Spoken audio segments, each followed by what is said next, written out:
Good morning, everyone. Thank you for being here. Will you please be seated?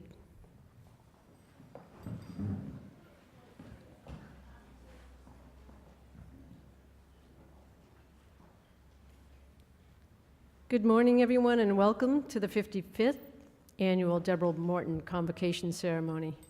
My name is Cynthia Taylor, and I am Vice Chair of the University of New England's Board of Trustees. On behalf of all of the trustees, I would like to thank you for joining us to celebrate the 2016 Deborah Morton Society awardees. This year, we are pleased to honor 3 women in the spirit of Deborah Morton. These women have made a lasting impact on the state of Maine and beyond. Dr. Susan Hunter, Gilda Nardone, and Eileen Skinner. In remembering the origin of the Deborah Morton Award, former Westbrook College president Edward Blewett recalled that the name of Deborah Morton was the best we could hope to find to associate with the highest honor the college could confer on a woman, and the Board of Trustees agreed. I know I speak for the current members of the board when I say that we agree with President Blewett's statement. This is indeed the highest honor that the university bestows on women, and I am grateful to be part of this wonderful tradition. It is now my pleasure to introduce the incoming chair of the Deborah Morton Society Steering Committee, 2011 Deborah Morton Society awardee, Kay Flanagan. Like all the members of the society, Kay has been an important part of the economic, educational, and community service worlds in Maine for all of her professional life. Kay has worked in healthcare for many years, has also served on various health and social service boards, including Maine Medical Center, Kennebec Valley United Way, Samantha Smith Foundation, Catholic Charities of Maine, Spring Harbor Hospital, the Maine Cancer Foundation, and the Children's Center in Augusta. Please join me in welcoming Kay.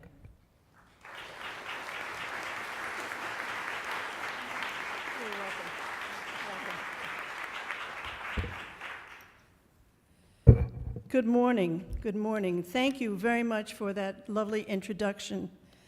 Welcome, families and friends, members of today's awardees. Welcome, former Deborah Morton Society Award recipients. Welcome, students, faculty, staff, friends, and welcome members of the University of New England Board of Trustees. As was said, my name is Kay Flanagan. I'm a member of the team of women who lead the Deborah Morton Society. Earlier this year, I was honored when President Rippich invited me to serve as chair of the steering committee, with my term commencing directly following the convocation. Today is my first day on the job. I am grateful for this role. So who was Deborah Morton? She began her career in Westbrook Seminary in 1876 and graduated as valedictorian of the class of 1879. 5 years later, after teaching up in Round Pond, in the fall of 1884, Deborah Morton was invited to fill a vacancy in the faculty of the seminary and returned back to Portland. She taught grammar, rhetoric, and algebra. She was a beloved teacher and was a pioneer during a time in our country's history when women were not supposed to be pioneers. One of the things I love about her is that she was a traveler. She studied French and spent summers attending the Westbrook College of Languages, developing her language skills. She traveled to Europe and the Middle East and brought stories of her adventures back to the students at the seminary. I can only imagine what traveling was like for 19th century women. So I did a bit of digging to find out some more. Turns out it wasn't too different from today, minus the convenience of smartphones, of course.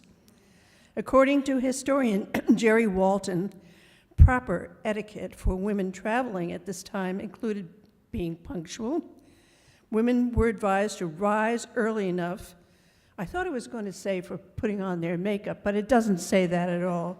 ample time for arranging everything needful for a day's journey. Women were advised to dress in plain clothes and also advised to carry nothing more than a traveling satchel or fashionable carpet bag if staying overnight. Not bad advice. Be prompt, travel light. But I'm sure these pioneers concerned themselves with more than proper travel etiquette. Deborah Morton was in good company with these 19th century women travelers. Elizabeth Cady Stanton, Lucretia Mott, Susan B. Anthony. Do those names ring a bell? These women championed my right to vote. The 19th Amendment was ratified in August of 1920, not even 100 years ago. And of course, 7 weeks from today, for the first time in history, a woman will be on the ballot for president. I can only imagine what the women of the 19th century would think of today's opportunities. A lot has changed. And a lot have stayed the same. Deborah Morton's service to the seminary makes an important link between UNE's past commitment to serving others and today's promise to do the same.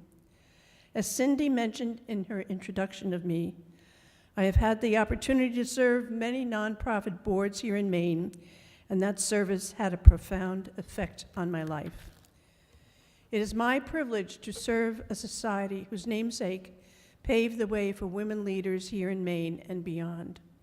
Today we celebrate Deborah Morton, we celebrate past award recipients, and we celebrate today's award winners.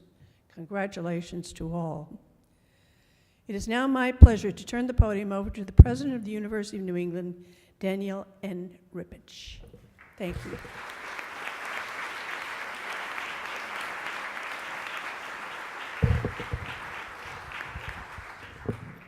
Thank you. This is sort of a historic day in many ways. 55 years, double nickels for the Deborah Morton Society. That's a good number. We're really proud of that. In that time, over 200 women have been brought into the society. And a very special time for our reception afterwards today, we will be in Alumni Hall. And as we robed there and walked over this morning, I was thinking that since 1831, students have been walking across this green and across this campus to begin their studies every September.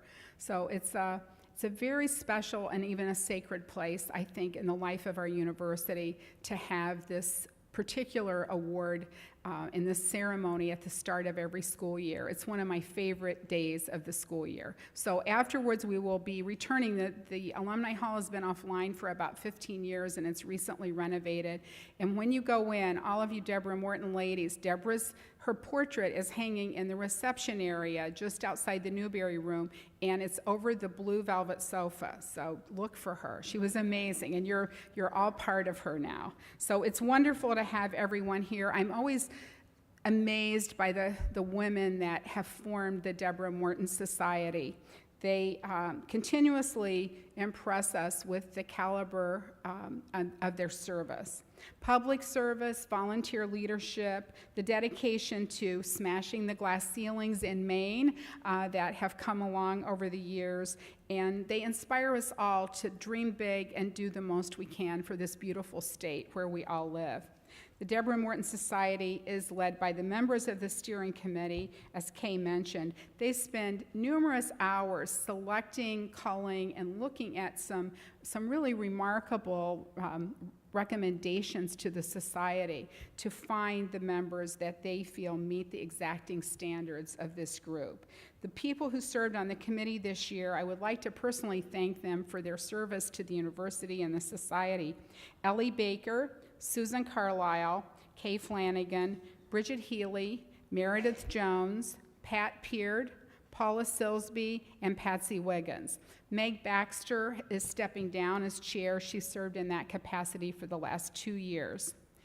And many of our award recipients of that 200 over the years are with us in the audience today, and I would just like all of you to stand and be recognized, please. All the Debbies, please.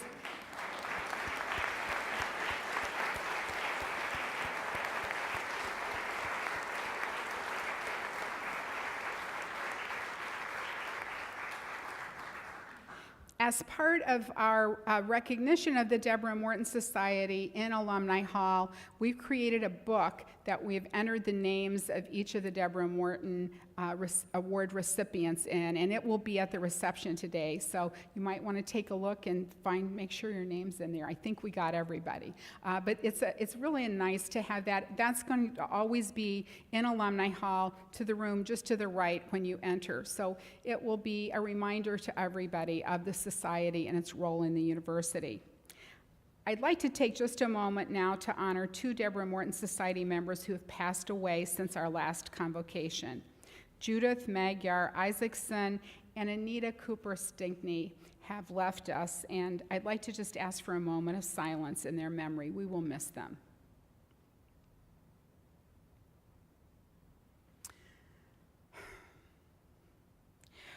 One of the first recipients of the Deborah Morton Award was Dorothy Healy. Mrs. Healy's association with Westbrook College spanned 50 years, and she served in almost every capacity, I think, in the college. In 1964, she wrote that this award honors the memory of Deborah Morton's searching mind, and her intellectual integrity provides an example for new generations of young women who want to stake out an honest claim to being an educated woman. That's quite a challenge. Over 50 years later, this sentiment still rings true, and I hope our students in the audience are proud of the history of our remarkable institution and see themselves as moving toward those same ideals, the ideals of Deborah Morton.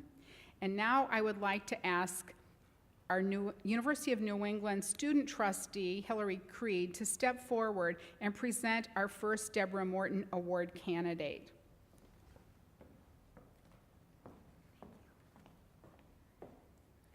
On behalf of the Board of Trustees of the University of New England, it is my pleasure to present 2016 Deborah Morton Society Award recipient, Dr. Susan Hunter.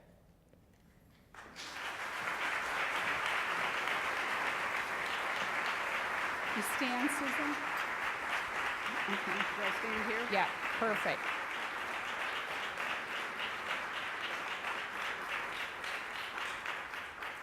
Dr. Susan Hunter was named the president of the University of Maine in July 2014. Prior to starting her appointment as University of Maine's first woman president, President Hunter served as vice chancellor for academic affairs for the University of Maine system. She began her tenure at the University of Maine in 1991. She served in various capacities since then, including Executive Vice President for Academic Affairs and Provost, Dean of Undergraduate Education, as a faculty member and chair of the Department of Biological Sciences. She has served on the board of directors of the Maine School of Science and Mathematics, the Maine Mathematics and Science Alliance, and currently serves on the board of the Bangor Symphony Orchestra and the Maine Development Foundation. Dr. Hunter received a Bachelor of Science in Biology from James Madison University and a Ph.D. in Physiology from Penn State University. She completed her postdoctoral work at both Case Western Reserve University and Pennsylvania State University. Please join me in welcoming our newest Deborah Morton awardee to the podium, Dr. Hunter.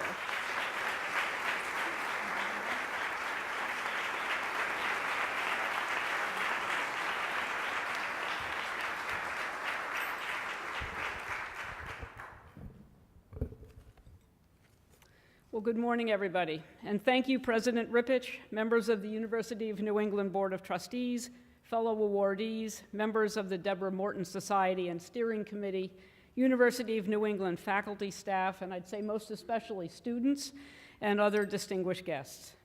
It is a distinct honor to be here today, brought together by the legacy of reformer Deborah Morton and in the company of outstanding women, past and present recipients who lead by example. Deborah Morton and the members of the society championed values that were as important at the start of the 20th century as they are today: equal rights, access to education, and lifelong learning. I am an ardent believer in the power of education to markedly change and improve lives. That is the value of higher education and a special duty of public institutions. Nearly 75% of all students enrolled in post-secondary programs in the United States attend public institutions, from two-year community colleges to doctoral degree-granting research universities like the University of Maine.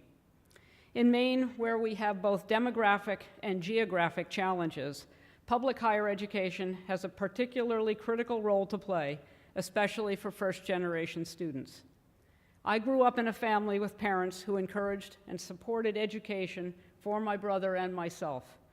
Obviously, everyone is not so fortunate. So we all have a responsibility to increase access and to ensure that the climate is right for all the students who enter. Being the first woman president in the 151-year history of the state's public flagship university is actually quite humbling. It's a reflection of being granted many opportunities and having critical mentoring throughout my career. My graduate school advisors, a husband and wife team, were the stuff of legend. Harold, a cell biologist, and Rosemary, a biochemist. Rosemary's career included time as a provost and a president. Quite simply, the most magnificent woman I've ever known. And in fact, I'm wearing her hat today. Rosemary passed away years ago, but I don't go more than a day or so without reflecting on how she would approach a problem, express a point, or take the long view on an issue. We also spent significant time laughing, and I still miss that. She was smart, analytical, and creative, and had an absolutely wonderful way with people. I was exquisitely mentored and set up for success in a way that very few are. Not surprisingly, I have interests in gender issues within the higher education sector. Women have earned more than 50% of all associate and baccalaureate degrees for more than 3 decades, and more than 50% of all doctoral degrees for more than a decade.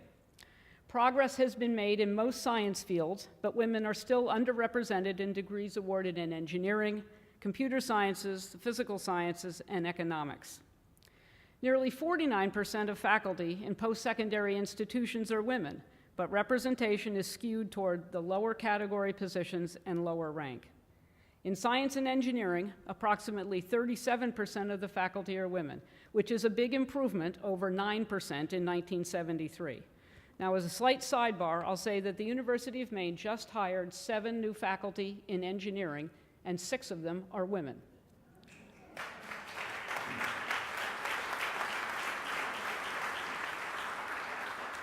At the presidential level, 25% are women, a number that hasn't changed for 10 years, but 30 years ago, it was just 10%. Clearly, there is much work left to do. The pipeline is preparing women at a greater rate than men. What is not happening is the ascension of women to senior positions in spite of their growing presence in the academic workforce. Not surprisingly, the phenomenon is exacerbated for women of color.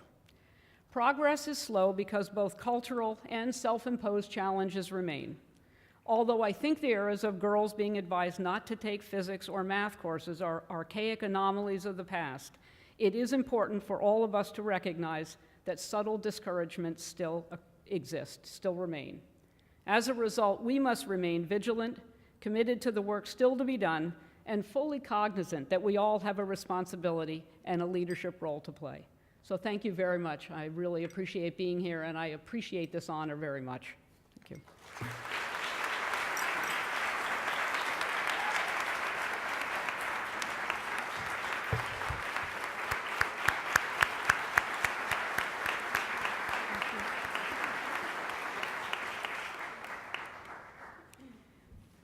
Thank you for those inspiring words, and I think Deborah Morton would be very pleased to know that the role of women in our society is being carried on by people like Dr. Sue Hunter. I would now like to call upon our University of New England trustee, Gloria Penza, to present her Deborah Morton Award candidate.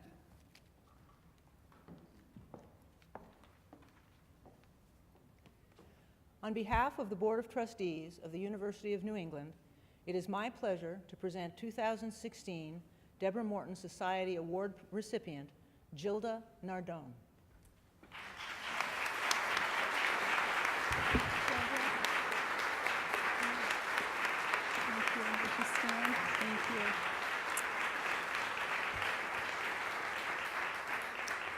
Gilda Nardone received a Master's of Science in Education from Westbrook College and a Bachelor of Arts from the University of Massachusetts and an associate's degree from our very own Westbrook campus here. So welcome back to Westbrook College. Thank you. For 38 years, Gilda has served as the Executive Director of New Ventures Maine, an organization that provides training and services to individuals in work-life transition throughout the state. She has been responsible for collaborating with other organizations serving and advocating for adult learners and has been instrumental in increasing and diversifying her organization's budget and staffing. Under her leadership, the organization has received recognition from the National Coalition for Women and Girls in Education, the Maine Women's Fund, and the Finance Authority of Maine. Her list of recognition awards is truly impressive. The Maine Commission for Women's Progress Award, the Mary Ann Hartman Award, the Women in Public Life Award, the Tower Award from Westbrook College for Alumni Achievement, the Women in Business Champion of Maine, a New England Small Business Administration Award. She has been inducted into Maine's Women's Hall of Fame and the Women's Work Hall of Fame. She has served as chair of the Women's Employment Issues Committee for the state of Maine, the Workforce Board, and the Family Law Project Advisory Board. She has also been on the Leadership Working Group for Justice and Action, a statewide planning initiative for Maine. It is truly a pleasure to honor and welcome to you Gilda Nardone.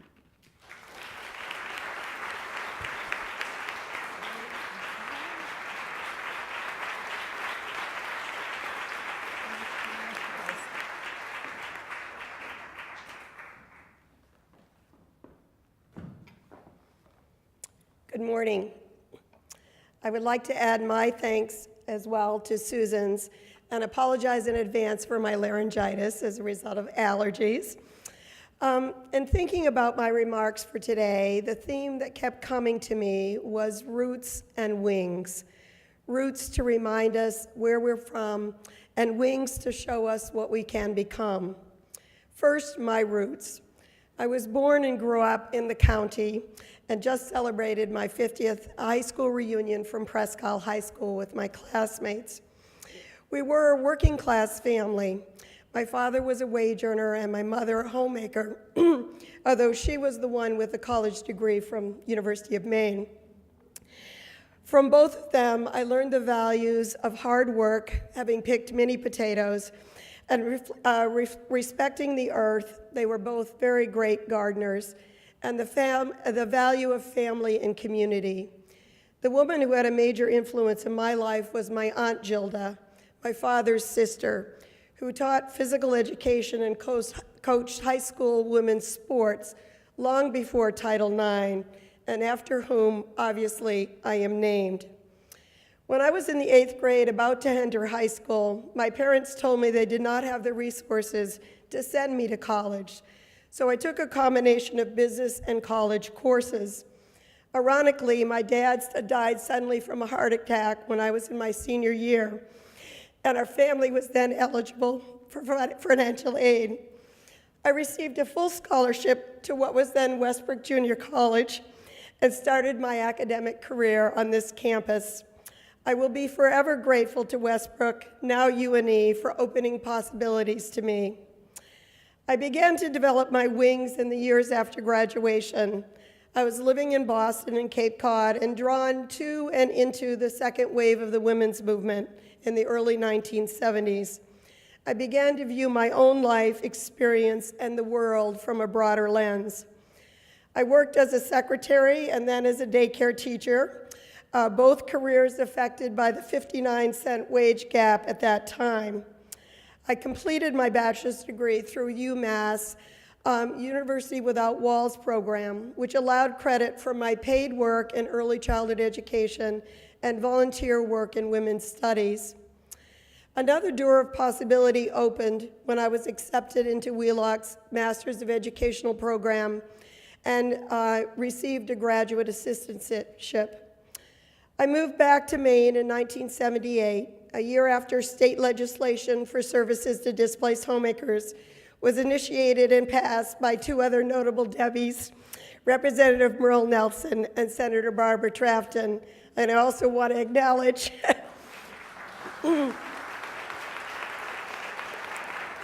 Advocate Mary Herman, who also helped us on our path. And I was hired as the first staff person for that new pilot program. When my colleague Eloise Vitelli and I met in a Counseling Women and Girls Across Their Lifespan class, I don't think either of us could have conceived that advocating for the economic security of Maine women and girls would become our life work. Much has changed, as you've heard from Susan, with regard to the role of women in the Maine economy since we began delivering services 38 years ago. How have we and continue to help women and men develop their wings? Our organization and our work have evolved.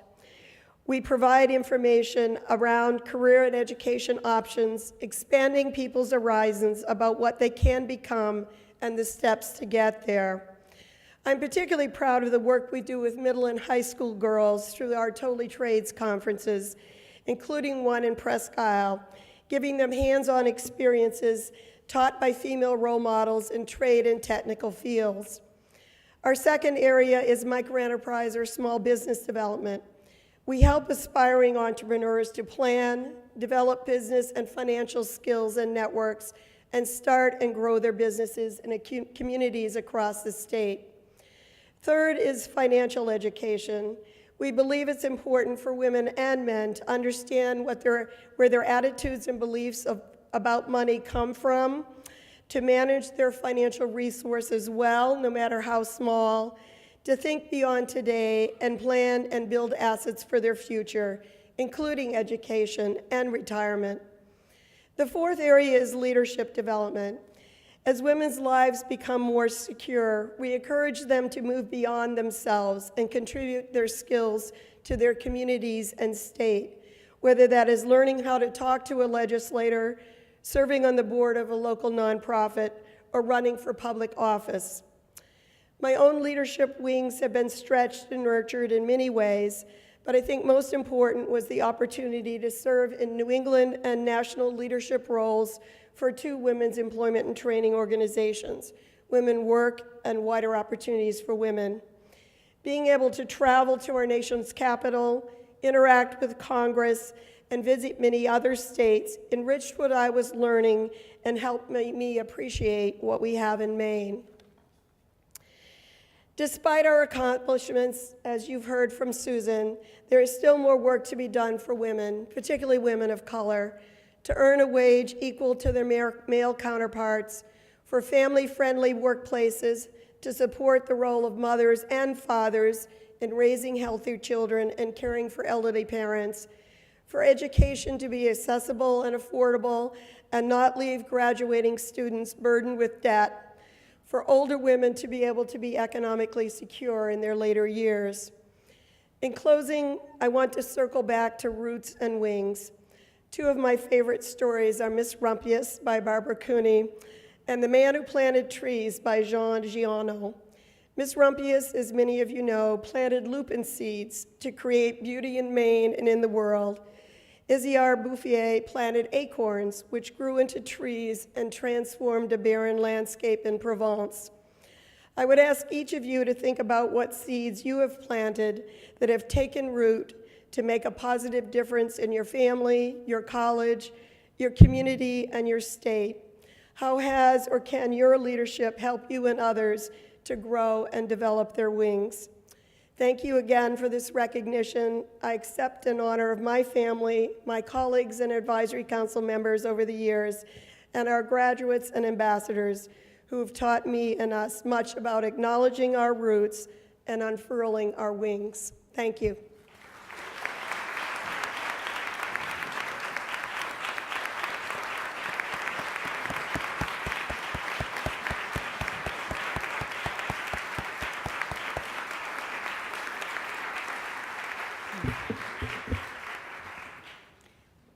Thank you, Gilda, for sharing that story and for helping our students to really think about their lives as they begin their journey here on our Westbrook campus as well. I would now like to call on Dr. Bob McAfee, Trustee Emeritus for the University of New England, to present his Deborah Morton Award candidate. On behalf of the Board of Trustees of the University of New England, and as the token male in this ceremony, it's my pleasure, great pleasure, to introduce and present 2016 Deborah Morton Society Award recipient, my friend Eileen Skinner.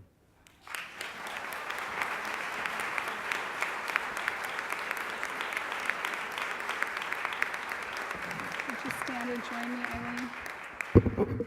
Thank you. New Orleans native Eileen Skinner has come a long way north to join us in Maine.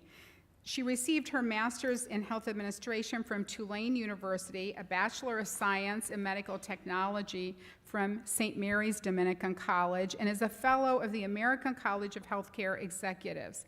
She currently serves on the board of directors of the Maine State Chamber of Commerce, the Junior Achievement Laureate Nominating Committee, and the Muskie Masters of Public Health Advisory Committee.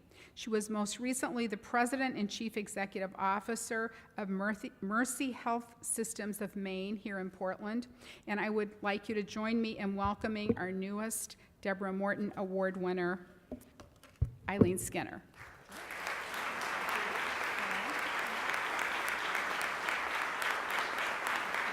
Can you take this? I will. It's good to go last, so you do it right. So to the Deborah Morton Nominating Committee, Danielle Rippich, the UNE Board of Trustees, other honorees, Susan and Gilda, other members of the society, and special guests. And I see lots of friends and colleagues here, so I feel right at home. I want Gilda to know that in New Orleans, I used to read the Miss Rumpia story to our daughters before we ever came to Maine, and it was a very familiar story. I so appreciate the honor of being inducted into the Deborah Morton Society. I'm certainly humbled by the company of such outstanding women. If you go to the website and see every woman famous and important in Maine, they're on that list. I was never quite sure that women from away would be allowed in, but I'm happy to say that that's apparently so.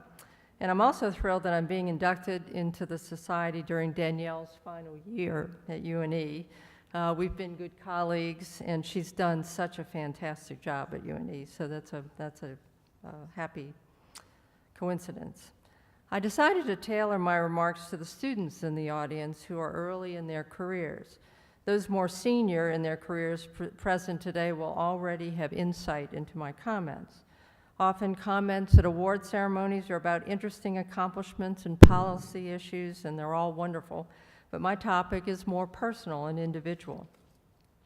As has been stated by Danielle, I resigned my role as President and CEO of Mercy Health System of Maine this year, after 14 years at Mercy. I realized that I had accomplished the important things I had set out to do, building high-quality services, serving the community in the spirit of the mission of the Sisters of Mercy. Although I historically imagined I might retire from Mercy one day, there was significant change occurring in the healthcare industry, and I no longer was looking forward to the future in my specific role. And this is likely because I had gone through a merger and acquisition a couple times with lots of strategic issues and unique processes, RFPs, investment bankers, due diligence, valuations, and these are things you really don't want to do often, believe me. But in these situations, your adrenaline's running high, everything's new, and so going back to routine operations was going back. And I'm very grateful to EMHS for working with me on this to make this transition. One often hears advice about challenging yourself, being true to yourself, taking care of yourself, and pursuing your passions. So I took the advice and I made the leap, leaving Mercy. I finished up all my major work, put a bow on it, but I didn't spend any time planning a next step or career. I didn't want to be distracted. I wanted to do a good job and end on very high-quality work. And anyway, I needed time for a break, to reflect, to refocus, to decompress, and to plan how I would passionately spend the next part of my career. What brought me to healthcare to begin with was my love of science and the desire to have a positive impact on people's lives and well-being. And I wanted to make sure that these factors were part of my new equation, and these are important to what I see next. A good friend of mine recently gave me the book, Leap, Leaving a Job with No Plan B, to find the career and life you really want. It was written by Tess Vigeland, former host at Public Radio's Marketplace. She took the leap, and it's about her journey. And this is from her story. She says it's about coming to grips with the idea that you do not have to be defined by your work. She says that this is also a reality check. Leaping is difficult. We're all expected to have 5-year and 10-year plans. We're expected to have a dream of the next thing we want to do, but a lot of us don't. What we have is a fear of the unknown future and a severe allergy to sharing that fear with other people. End of quotes. Everyone I know that took that kind of leap had the same feelings, periods of fear, lack of confidence, strongly reinforced today by a soft economy and a tight job market. So what have I been doing over the last few months? As an example, one of my primary tactics for me to work on building inner strength, or you may call it recharging your batteries, is wilderness activities in remote places, camping, hiking, canoeing, kayaking, rafting, etc. And in it is facing the elements of the unknown, figuring out direction with inadequate maps, improvising when things don't work, and dealing with the unexpected elements of weather and so forth.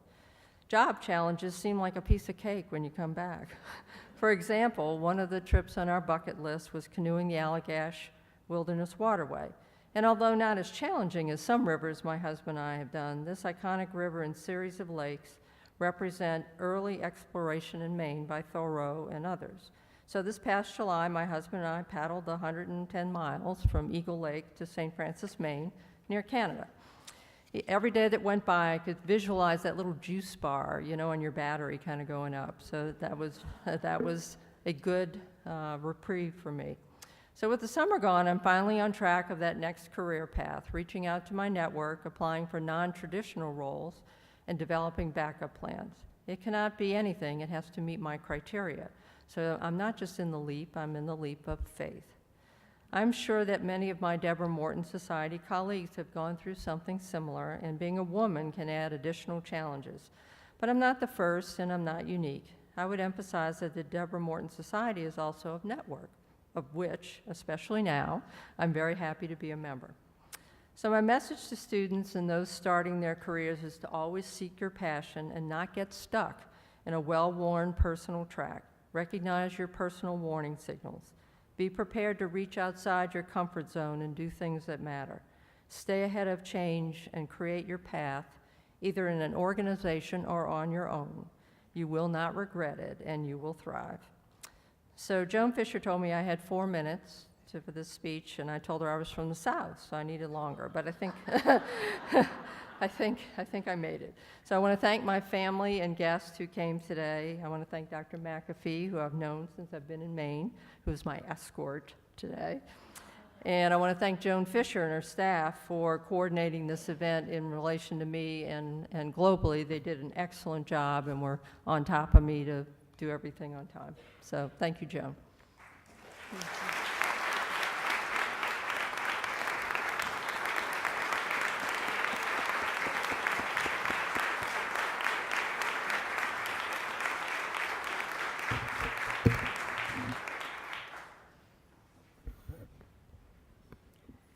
So I take this chance, we can tell the educators and all of us to talk to our students, but you see before you women who've chosen careers in education, in healthcare, in public service, and helping the lives of women, very different pathways. They've told you that mentors are important, that they help and guide you. Those are I think it's an important message to take away, that you may not know your path when you begin. It may be truly a winding path.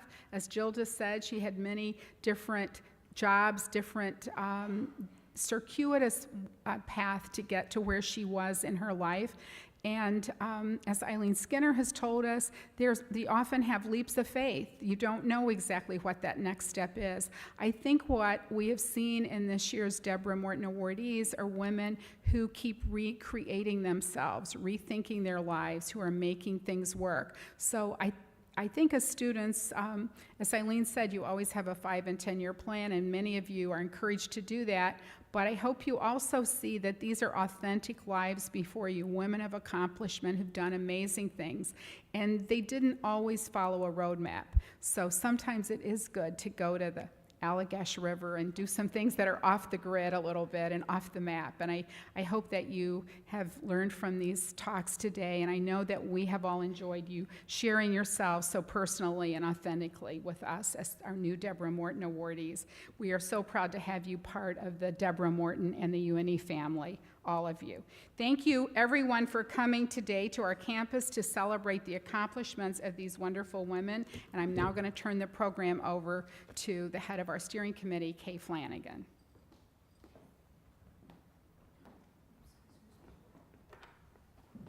I became so comfortable I could barely stand up.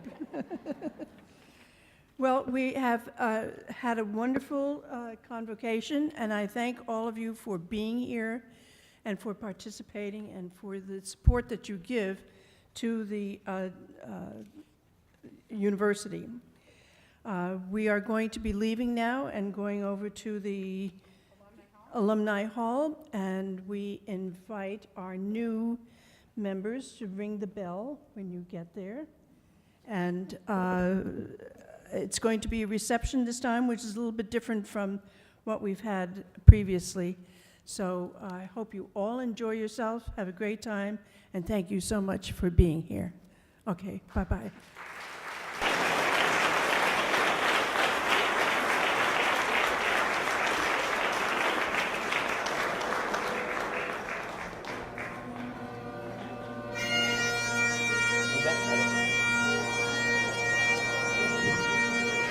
We'll work on that.